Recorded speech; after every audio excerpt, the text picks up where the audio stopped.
Yes, ladies and gentlemen, welcome back to the Trent Moore Show.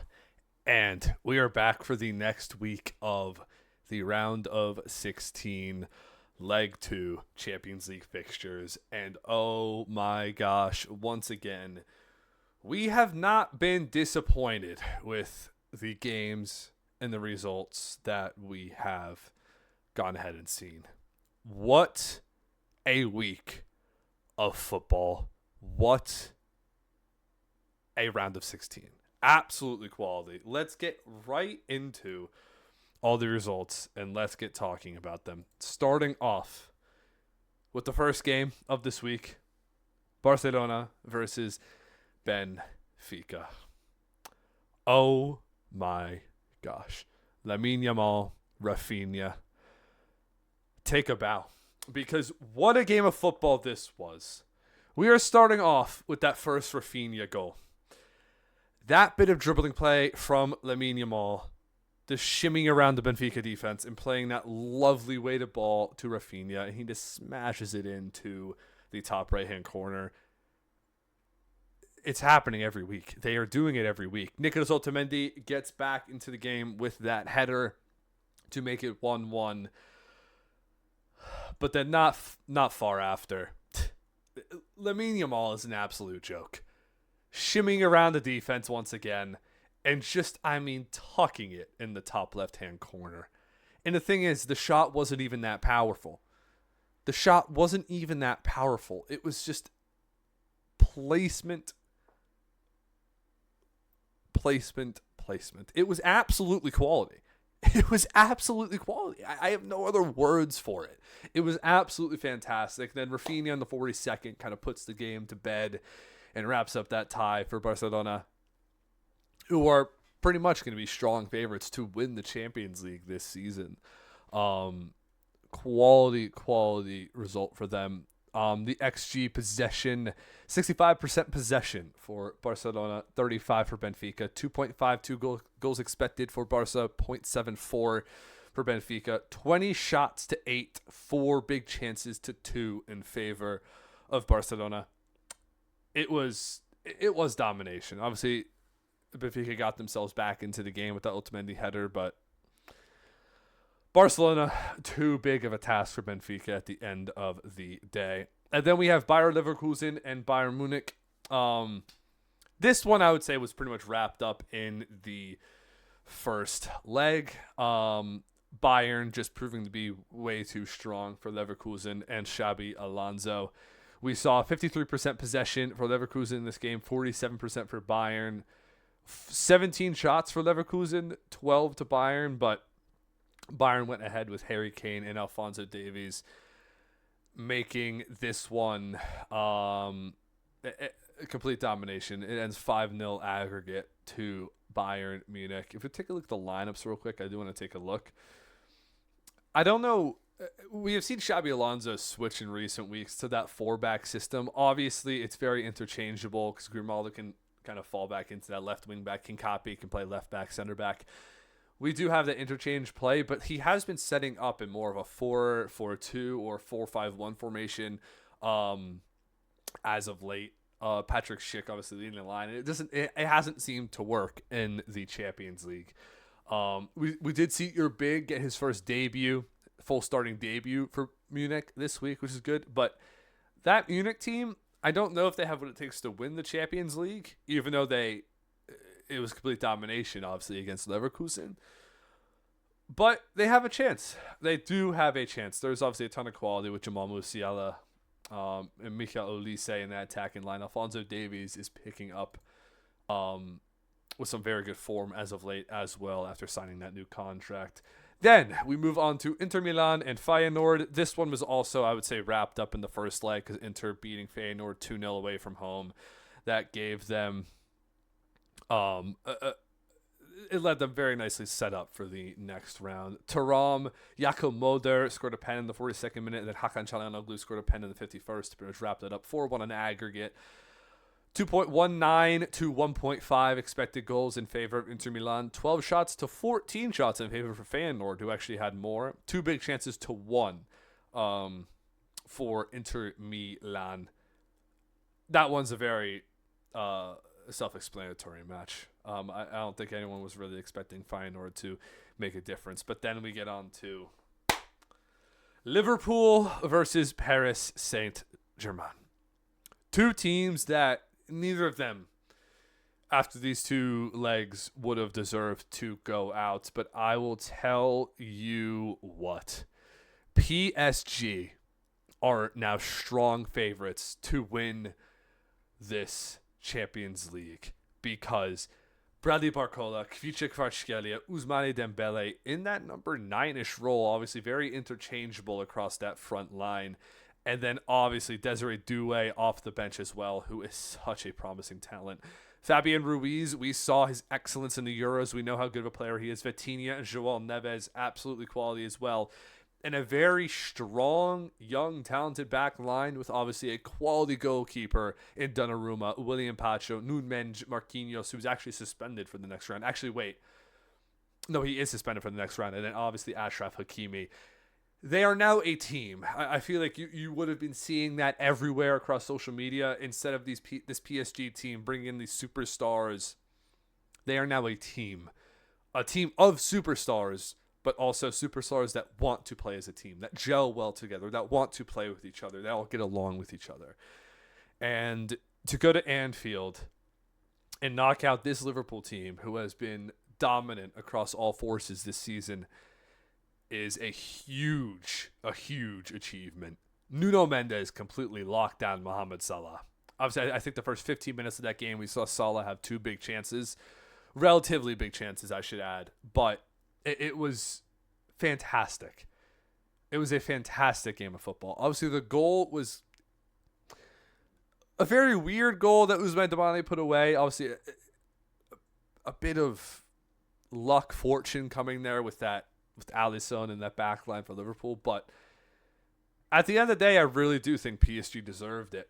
I really, really do think that they deserved it. We take a look at this, obviously, compared to last week. Very, very even. 1.59 to 2.63 expected goals in favor for PSG. 19 shots to 21 in favor of PSG.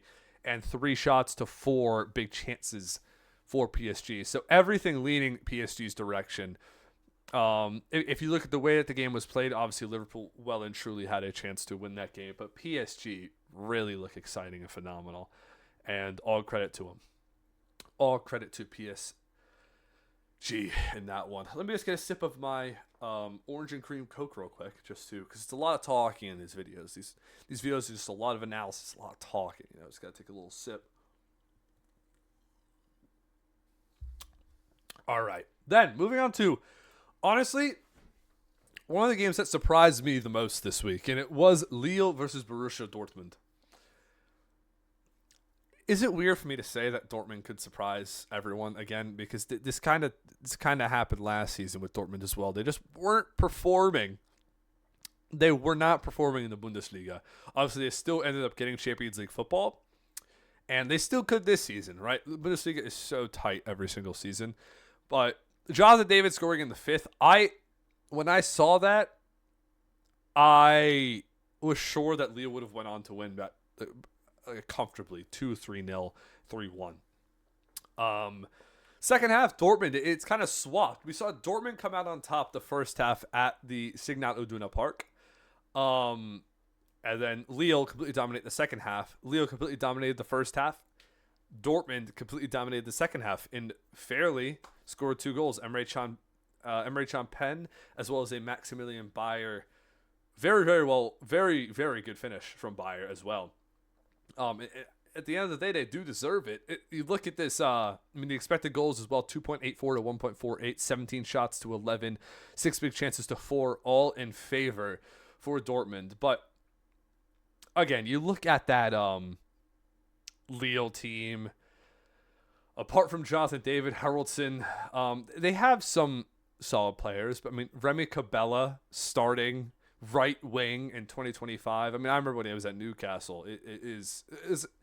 This Lille team would have been knocked out next round. And you see, you look at this Dortmund team. They have quality to make things happen. They do. It's just the fact of if they actually do it. obviously a very makeshift back line with Vladimir Anton starting as a right back in this one, who had a very good game. Nico Schlotterbeck, Reinerson, Emre Can, Pascal Gross, Marcel Sabitzer, Adeyemi, Julian Brandt, Maximilian Bayer, and Girassi. They have threats. They do have threats. Gittins off the bench as well. I was going to say Gio Reyna. We can't really mention Gio Reyna's name right now, to be honest, even though he did come on. But they have depth. Dortmund could be a surprise package, but at the same time, I don't think it's too crazy to say that they will be knocked out next round to anyone they play. We could talk about it because at the end, after we go through these games, we are going to talk about the upcoming fixtures in April with the quarterfinals. But then we move on. This one I'm going to kind of move through very quickly. We have Arsenal PSV 2-2. Arsenal played a very rotated team. If you look at this, David Raya, Lewis Skelly, Gabriel Kivior, Ben White, Declan Rice, Jorginho, Zinchenko, Kieran Tierney. It says Kieran Tierney is playing left wing. I don't assume that was the case. Again, I didn't watch this game. Mikel Merino in that starting striker again, and Raheem Sterling, who had 2 assists. A very good game for Sterling in this one, but a rotated team against this PSV team. 2-2. We'll just move on from that one. A very easy one to talk about. Prediction was pretty much spot on with what we talked about last week with Aston Villa and Club Brugge. 3-0 Villa, 6-1 ends on aggregate. Marco Asensio with another brace. Ian Matson getting on the score sheet as well. Sabe getting a red card. Comfortably wrapped up. I think we said that. Club Brugge weren't really going to have a chance at Villa Park in the reverse fixture this week, and it was said to come out true with that prediction. Complete domination. 4 shots, no big chances for Brugge. That is a self-explanatory one. But then we move on to this one. Atletico Madrid versus Real Madrid in the second leg of the round of 16. What a game of football. Atletico, the entire game, ran their hearts out. Same thing with Real Madrid. Conor Gallagher getting that goal in the first 30 seconds. That filled them with a lot of momentum. What a game of football. There were time and time again that Vinny missed. There were chances for each side. Vinny skying that pen. When I saw that happen, I well and truly thought Atletico would have gone on to win that game. You got to feel for Julian Alvarez. You have to feel for Julian Alvarez because that slip probably took the slightest touch off of his left boot. And that kind of ruined it. That kind of set everything off in that pen shootout. Obviously, Antonio Rudiger slotting home the winning penalty. This was a great game of football. I do feel for Atletico. And to be honest, I wasn't necessarily impressed with Real this game. They were good, but I wasn't impressed by them. But they got the job done, and that's what Real Madrid always end up doing in Champions League. They always end up getting the job done. And at the end of the day, that is all that matters. That really is all that matters when it comes to this football club. And they did it. They did it once again. And yeah, Madrid on to the quarterfinals. And now we are going to get into these next fixtures. Arsenal versus Real Madrid. I'm going to do kind of just quick predictions, right? Obviously, in the following weeks, we're going to look more into these games. But what do I feel about this one? It looks like Bukayo Saka could be back for this fixture. He could be. And that fills me with a little bit of uncertainty in terms of my prediction for this game. Obviously, we saw Arsenal completely walk it against PSV. We saw that. But it's Real Madrid. It's a completely different story. I am going to say, considering Arsenal don't have a true number 9, considering they do have injury issues, I think Madrid are going to not walk this game. I think Real Madrid will advance. Obviously, we will talk about it as we get closer. I don't see Arsenal having enough, considering what's happened to them this season, to make something truly happen against Real Madrid. I got to be honest. Now, off the cusp, off my first thoughts, I think Barcelona are going to walk it against Dortmund. Don't get me wrong, Dortmund could upset. Something could happen there, but again, I think this one is pretty certain as well. I think Barcelona, looking at Dortmund this season, I think we all said this last season with Dortmund, and they found themselves in a Champions League final, but they didn't, in that run of fixtures, they didn't play a team as strong and as top quality as Barcelona are this season, with that fluid attacking line as well, with that strong defensive line, that quality midfield. I think this is going to be a walk in the park for Barcelona personally, but all I'm going to say is don't rule out a surprise upset from Dortmund, because we have seen that before. They're just such a weird club to predict right now, especially in European competition. Now, this one I can see going to pens. I can see this being 1-1 either side. 1-1 at the Allianz, 1-1 at Inter. I really see this being one of those fixtures where it goes to pens and it's just 1-1 at each side. Bayern and Inter, both quality teams, right? They could both definitely do it. Who do I choose here? Because we have seen Inter time and time again in recent years bottle it in European competition.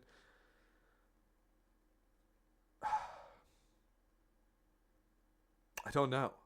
I don't know how I'm feeling about this one. My head is saying Inter.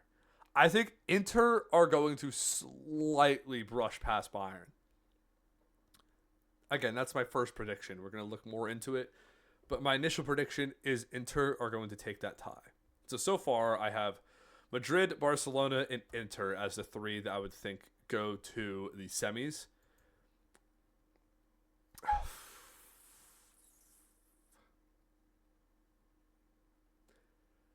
Again, after everything I've said about PSG this podcast, I have to go with PSG. However, I'm not going to rule out Villa. I'm not going to rule out Villa for the purpose and for the main fact that I do think they could harm PSG on a counter. PSG can also harm Villa on a counter. I think Villa are very, very shaky as of late. Maybe not against Brugge, but they have been in the Prem. Aston Villa this season have been solid defensively, but we've also seen them leak a lot of goals. It's kind of on and off this season with Villa. Obviously, they don't have that true depth yet to a lot of these other superstar teams. Obviously, Villa trying to fight for Champions League spots in the Prem right now, while also still being in the Champions League at this current moment. So there's all those factors taking place. PSG, I'm going to have to go with for this one. But again, I don't fully know quite yet. We will see. I'm not ruling out Villa at all. You can't rule out any team at this stage. If you're in the quarterfinals of the Champions League, you cannot rule out any of these teams. But yeah, a quality round of 16. Next week, I don't know what kind of video we're going to have out for the podcast. It might be Prem focused, might be Championship focused. We'll see. We're going to have something out. But obviously we have a little bit of a break from Champions League football until April 8th. So we will kind of reassess and come back when the time is right with the Champions League. We'll probably have like a Champions League preview out for the quarterfinals as well. A lot to look forward to. But yeah, I will see you guys in the next one very soon. Peace.